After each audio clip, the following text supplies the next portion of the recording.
The pleasant aroma of her mother's homemade apple pie still lingered on her clothes as she drove home that Sunday afternoon. The police captain couldn't help but smile, thinking about how her mom still insisted on sending her home with enough leftovers to feed an entire precinct. Even after 15 years on the force and becoming one of the highest-ranking black female officers in the department, she was still her mother's little girl. The autumn sun was starting to set, painting the sky in beautiful shades of orange and purple. She had purposely chosen to spend her rare day off away from anything related to police work. No uniform, no badge, no shop talk. Just a daughter visiting her mother, sharing stories over coffee, and helping her plant new flowers in the garden. Her thoughts drifted to tomorrow's upcoming department meeting as she drove her recently purchased dark blue Mercedes down the quiet suburban streets. The car had been her gift to herself after years of hard work and promotions. Her mother had initially protested, saying it was too extravagant, but eventually admitted it suited her daughter perfectly, elegant but practical. As she waited at a red light, she noticed a young girl and her father crossing the street, the little ones skipping and swinging their joined hands. It reminded her of her own childhood dreams of becoming an officer, inspired by her late father who had served in the military. He had always taught her that true strength came from helping others and standing up for what's right. The captain had climbed the ranks through dedication and excellence, earning every promotion through merit and leadership. Her fellow officers respected her for her fair judgment and unwavering integrity. She made it a point to know everyone in her precinct by name, from the newest recruits to the maintenance staff.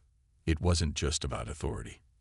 It was about building a community within the force that could better serve the larger community outside. Today had been particularly special because her mother had finally shared their old family recipe for sweet potato pie, a closely guarded secret that had been passed down through generations.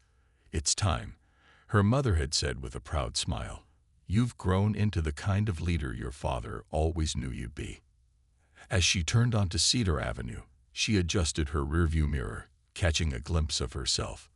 Her natural hair was styled neatly, and she wore a simple cream sweater and jeans, a welcome change from her usual uniform.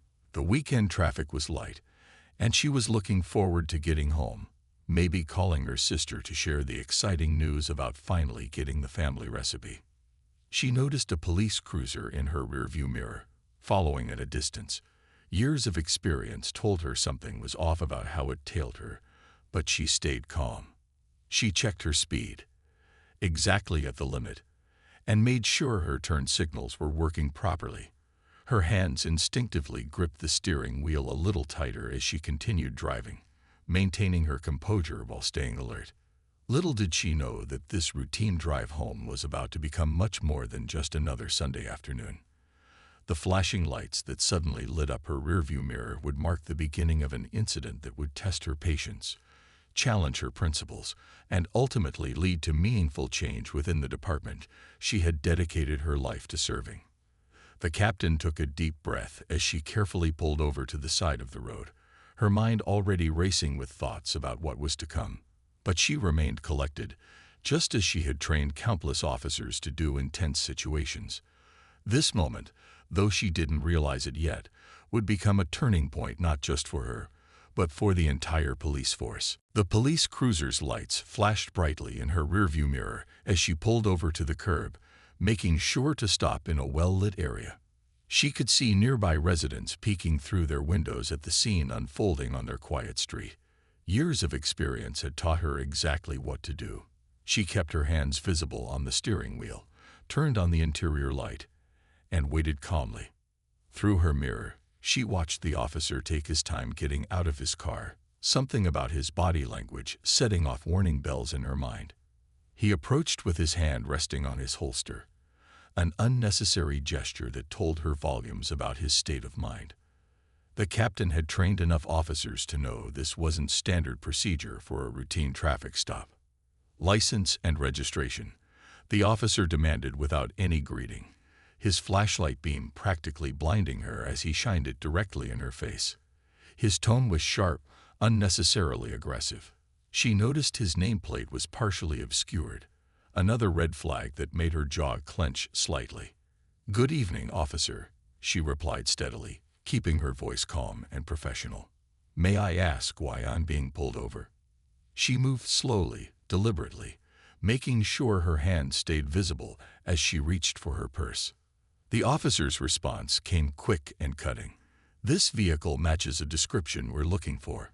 Pretty expensive car for this neighborhood, isn't it?" The implication in his voice was clear as day, and sadly, all too familiar.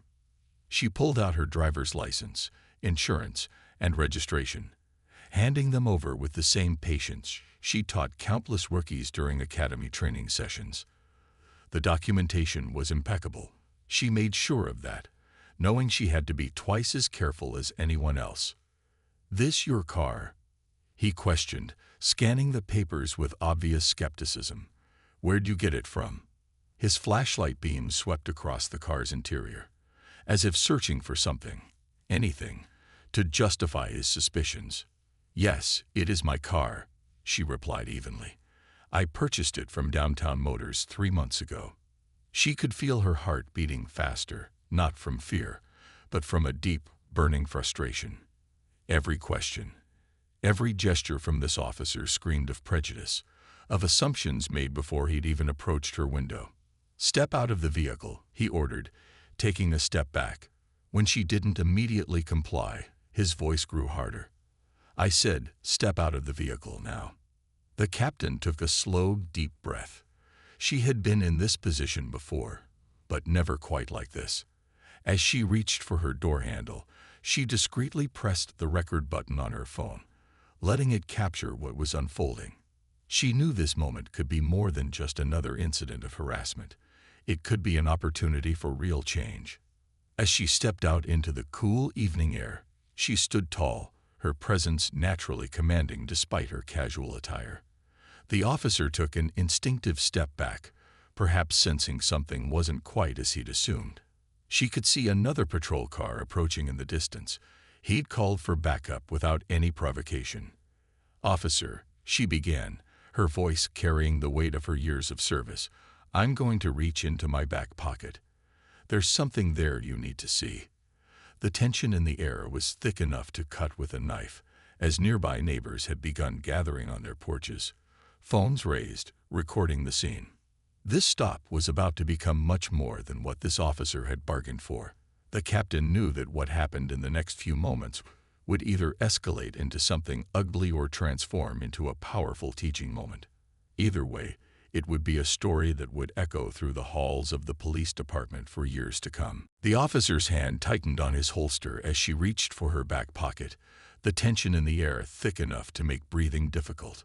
"Keep your hands where I can see them," he barked, but she continued her slow, deliberate movement. Years of experience had taught her how to handle volatile situations, though she never imagined she'd be using these skills during a simple drive home. "My badge is in my wallet," she said calmly, her voice steady despite the racing of her heart. "I'm a police captain from the 12th Precinct." The words hung in the air as she carefully pulled out her police credentials, holding them up so the streetlights clearly illuminated the gold shield. The officer's face twitched, but he didn't back down. Instead, he became more aggressive, as if trying to cover his growing uncertainty. "Anyone can buy a fake badge," he sneered, though his voice had lost some of its earlier confidence. "Put it on the hood of the car and step back." 2 more patrol cars pulled up, their lights painting the residential street in rotating reds and blues. Neighbors had gathered in small clusters on their front lawns, many recording with their phones. The captain noticed a young black girl watching from behind her mother's legs, and her heart ached. This was exactly the kind of scene she'd worked so hard to prevent throughout her career. "Central Dispatch, I need verification on a badge number." The officer spoke into his radio, reading off her credentials. His hands were shaking slightly now, though he tried to hide it. The captain stood perfectly still, hands visible, knowing every moment was being recorded not just by the neighbors, but by her own phone still running in her pocket. The radio crackled to life with the dispatcher's response. "Badge number confirmed. Captain from 12th Precinct. currently off duty. There was a pause before the dispatcher added, "Officer, be advised. You've got the head of Internal Affairs Investigations." The color drained from the officer's face as the reality of the situation finally hit him. The backup officers who had just stepped out of their cars froze mid-stride, recognition dawning in their expressions.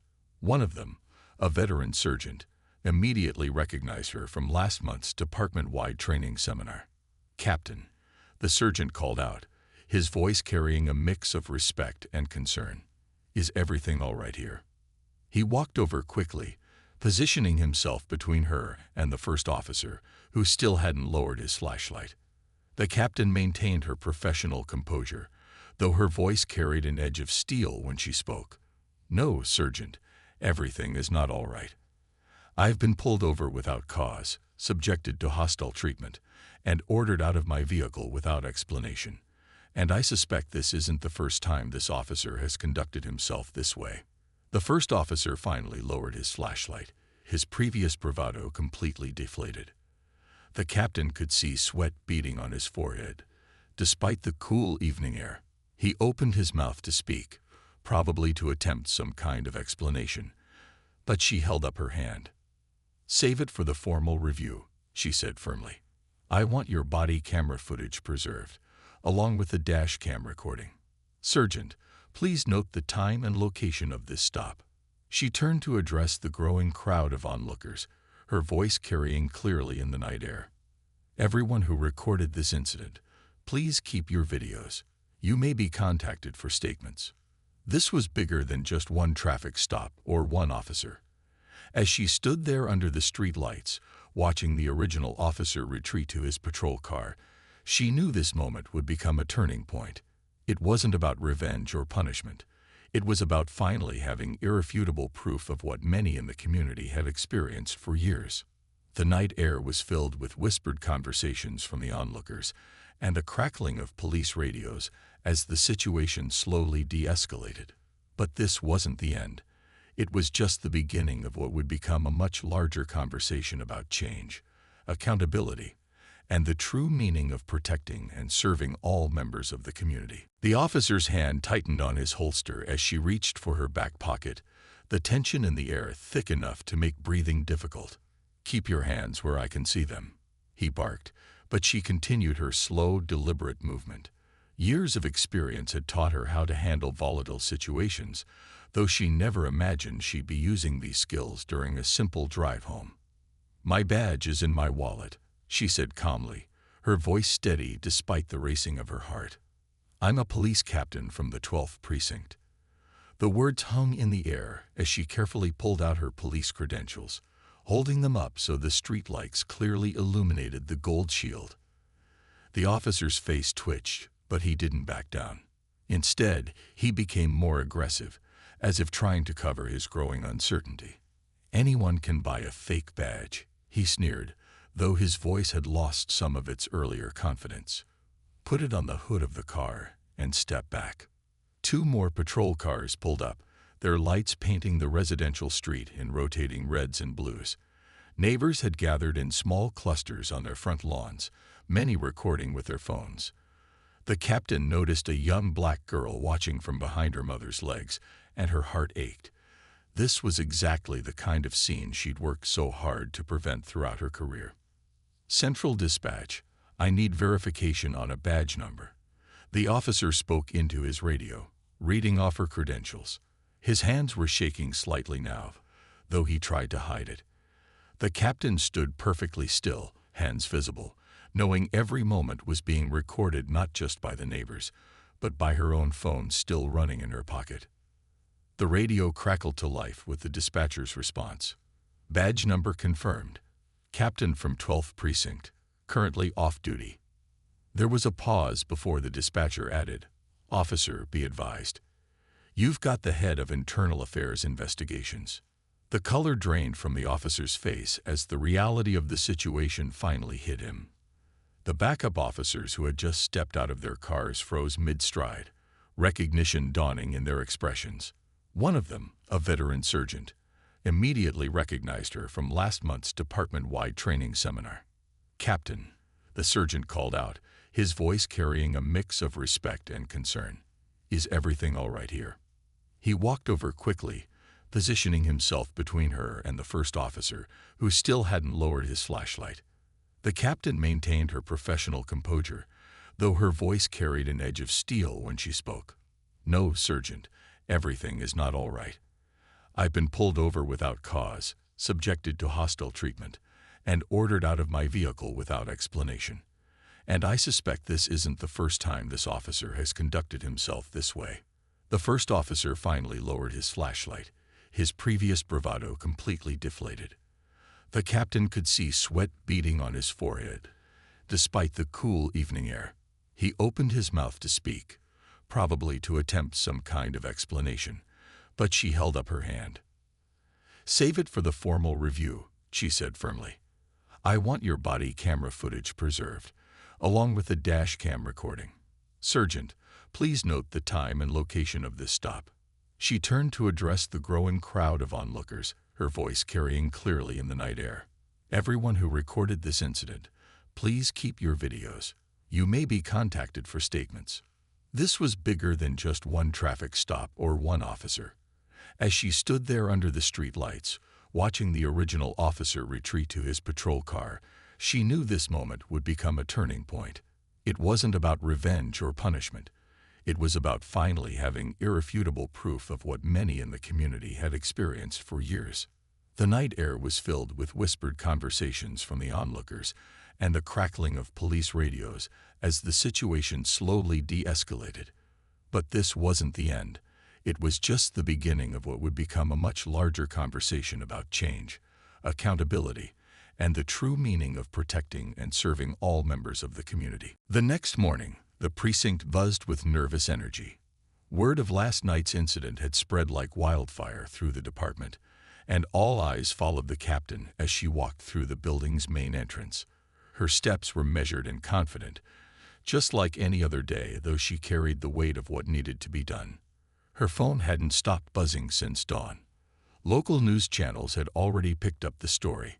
Cell phone videos from neighbors had made their way to social media, showing the entire confrontation from multiple angles. The comments section under each post told a familiar story, hundreds of people sharing similar experiences, finally feeling heard. As she reached her office, she found the chief already waiting, along with 2 representatives from Internal Affairs, her own department. The stack of papers on her desk included the official incident report, dash cam footage files, and dozens of civilian witness statements collected from the scene.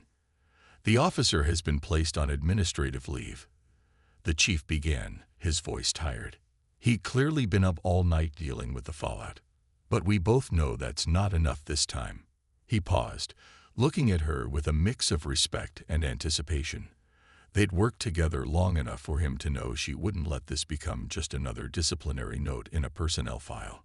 The captain took off her coat and sat down, pulling out her own notes from the incident. "You're right," she said, her voice firm, but not angry. "This isn't about punishing one officer.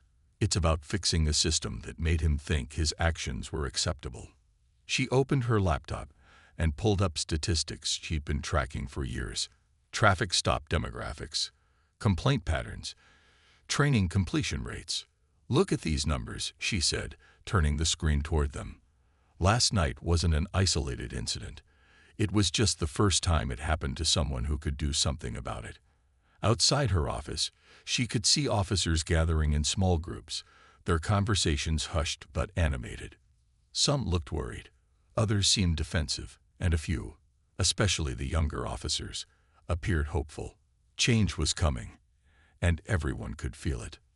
Her phone buzzed again, this time with a message from the young boy's father from last night. He was a community organizer and wanted to know if she'd speak at their next town hall meeting. The captain smiled, already seeing how this moment could bridge gaps between the police and the community they served. "I want to review every traffic stop from the past year," she announced, standing up. "Every body cam video, every report. And I want to know why our training isn't stopping these incidents." Her voice carried the authority of someone who had earned their position through merit and dedication. The chief nodded slowly, understanding the scope of what she was proposing. "You'll have full access to everything you need," he assured her, "and complete autonomy to implement changes." As they discussed the details, the captain glanced at the family photo on her desk. 3 generations of strong women who had fought their own battles for respect and dignity. Her mother's words from yesterday echoed in her mind. Sometimes the best recipes for change need time to simmer. The officer from last night had already requested a meeting through his union representative. The captain had agreed to see him next week, not for punishment, but for something more important, understanding. She wanted to hear his side, to understand his thought process, and to find out where the training had failed him. By afternoon, her office had become a command center for change. Young officers stopped by, sharing their own observations and suggestions.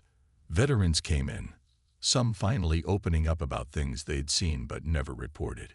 Even the desk sergeant brought up concerns about outdated protocols that needed revision. This wasn't just about one traffic stop anymore.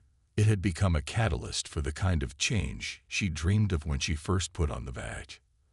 As she looked out her office window at the city she'd sworn to protect and serve, the captain knew that sometimes the most powerful changes start with one person being in the wrong place at exactly the right time. The week following the incident passed in a blur of activity.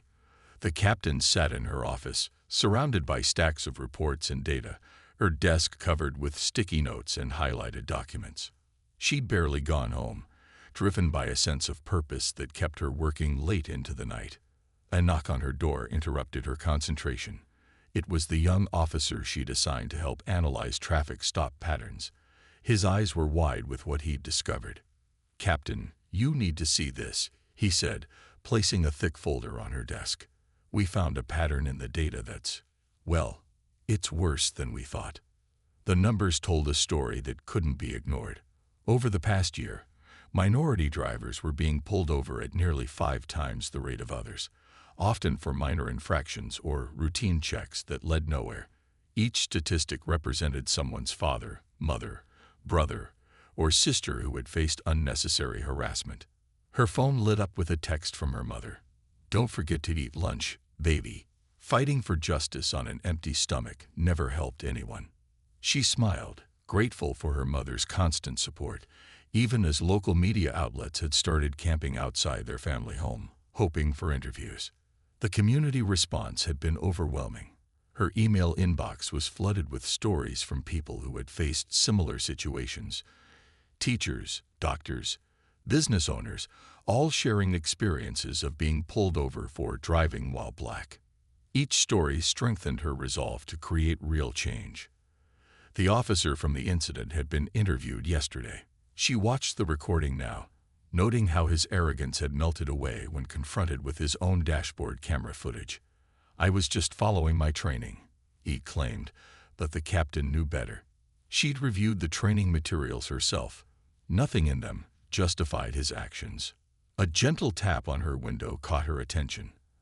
Outside, a small group of cadets from the police academy were walking past, engaged in intense discussion. Their instructor had used her incident as a teaching moment, and she'd heard the debates it sparked among the future officers. At least the next generation seemed more willing to question old assumptions. Her desk phone rang. It was the chief again. Another video had surfaced, this time from 6 months ago, showing the same officer in a similar incident with a Hispanic college student. The captain pressed her fingers to her temples, feeling the weight of how deep this problem really went. "We've got people coming forward from within the department too," her assistant reported, bringing in another stack of internal complaints that had previously been buried or ignored. Officers who tried to report problems but were told to stay quiet. Some of these complaints dated back years, creating a trail of missed opportunities for change. The captain stood up and walked to her window, watching the city she'd sworn to protect. The same streets where she'd once played as a child were now the focus of an investigation that could reshape the entire department. In the parking lot below, she spotted the retired teacher from the night of the incident, now talking to internal affairs investigators, sharing his decades of observations. Her computer chimed with an email from the police academy director, asking her to help redesign their training program. They wanted to use her experience to teach future officers about bias and proper procedure. It was a start, but she knew training alone wouldn't solve everything. The sun was setting outside her window, casting long shadows across her office. On her desk, next to all the troubling reports and statistics, sat her mother's sweet potato pie recipe, a reminder of how quickly life can change. Just days ago, her biggest concern had been learning the right amount of cinnamon to use. Now she was at the center of a movement for departmental reform. She picked up her phone and dialed a number she'd been saving. It was time to call the community leaders who'd been pushing for police reform. They needed to be part of this process. Real change wouldn't come from the top down alone. As she waited for the call to connect, she looked at the photo of her father in his military uniform, knowing he would have been proud of her standing up for what's right. 2 weeks after the incident, the precinct's largest conference room was packed for the disciplinary hearing. The captain sat at the front table, her posture straight but not rigid, her expression firm but not angry. The room buzzed with whispered conversations and the shuffling of papers. The officer who had stopped her entered the room, looking smaller somehow in his dress uniform. Gone was the swaggering confidence from that night. His eyes darted around the room, taking in the faces of his fellow officers, community leaders, and department heads who had gathered for this moment. "This isn't just about one traffic stop," the captain began, her voice clear and steady. "It's about a pattern of behavior that has eroded trust between our department and the community we serve." She gestured to the stack of evidence before her, hundreds of pages of similar incidents, statistics, and testimonies. In the back of the room, she spotted the young girl who had watched from behind her mother's legs that night. They had come to witness this moment, along with many others from the neighborhood. Their presence reminded her why this hearing needed to be more than just a punishment. It needed to be a turning point. The officers' union representative spoke next, trying to paint the incident as a simple misunderstanding. But the captain had come prepared. She played the dashcam footage, followed by videos from 3 different neighbors' phones. The room fell silent as they watched the scene unfold again. "Would you have treated a white driver the same way?" one board member asked directly. The officer's hesitation before answering spoke volumes. In that pause, years of ingrained biases and unquestioned assumptions hung in the air. The captain stood up again, straightening her jacket. "Before I make my final statement," she said, "I want to share something." She pulled out her phone and played a voicemail she'd received yesterday. It was from a black teenager who had been stopped by the same officer 3 months ago. His voice shook as he described how that encounter had made him afraid to drive at night. The easy thing would be to fire this officer and say we've solved the problem, she continued, looking around the room. But that wouldn't address the deeper issues. What we need is accountability and change. She laid out her proposals: mandatory retraining, community service, regular ride-alongs with veteran officers from minority communities, and ongoing bias evaluation. The officer looked up, surprised.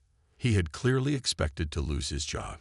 Instead, she was offering a path to redemption, but one that would require real work and genuine change. "You have a choice," she told him directly. "You can take this as punishment, or you can use it as an opportunity to become part of the solution." A murmur ran through the crowd as the disciplinary board read their decision: suspension without pay, mandatory retraining, and 6 months of probation with close supervision. But they also adopted all of the captain's recommended reforms, extending them department-wide. After the hearing, the captain found herself surrounded by a mix of officers and community members.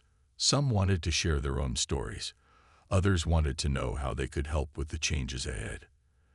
The young girl from the neighborhood shyly handed her a drawing. It showed a police officer helping people, with the words "Thank you" written in crayon. The suspended officer approached her last, looking uncertain.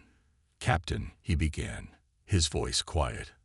"I never thought about it from their perspective before. Watching those videos, hearing those stories." He paused, struggling to find the right words. "I want to do better." She studied him for a moment, seeing past the mistake to the possibility of change. "Then prove it," she replied simply. "Show these communities that protecting and serving means protecting and serving everyone equally." As people filed out of the room, the captain noticed her mother standing by the door, beaming with pride. She had brought another sweet potato pie, this one for sharing with everyone who had stayed to talk about next steps. Sometimes, her mother always said, the best conversations happen over dessert. 3 months after the hearing, the police department looked and felt different. The captain stood at the front of the training room, watching as officers, both veterans and rookies, participated in a new community engagement workshop. The walls were covered with photos from recent neighborhood meetings, statistics showing improved community relations, and testimonials from local residents.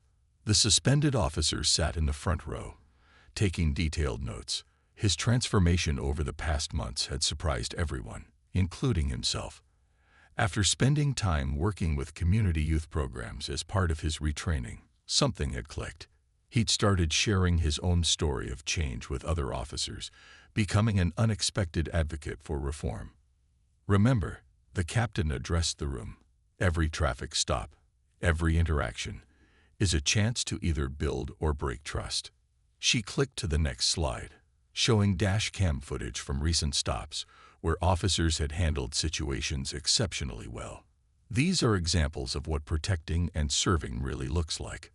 A knock at the door interrupted her presentation. It was her assistant, bringing news that made her smile. Complaints about biased policing had dropped by 40% since implementing the new protocols. But more importantly, positive feedback from community members had doubled. During the lunch break, she walked through the precinct, noticing small but significant changes. The bulletin board that once displayed only wanted posters now included community event announcements and success stories. Officers chatted about their experiences with the new ride-along program, where they partnered with community leaders to patrol neighborhoods. In the break room, she overheard 2 officers discussing a traffic stop from the previous night. "I remembered what the captain taught us," one was saying. "Took a breath, approached with respect, explained everything clearly. The driver actually thanked me at the end." Her phone buzzed with a message from the retired teacher who had witnessed the original incident. He wanted her to know that kids in the neighborhood weren't running away when patrol cars drove by anymore. Instead, they were waving, remembering the community picnic the department had hosted last weekend. The captain made her way to the records room, where a team was digitizing complaints and commendations, making sure nothing could be buried or overlooked again. Transparency had become more than just a buzzword. It was now department policy. Every officer's body camera footage was regularly reviewed, not just for problems, but to highlight and reward good policing. Outside her office, she passed the wall where they'd hung the children's artwork from local schools. One drawing caught her eye. It showed police officers and community members holding hands around a neighborhood.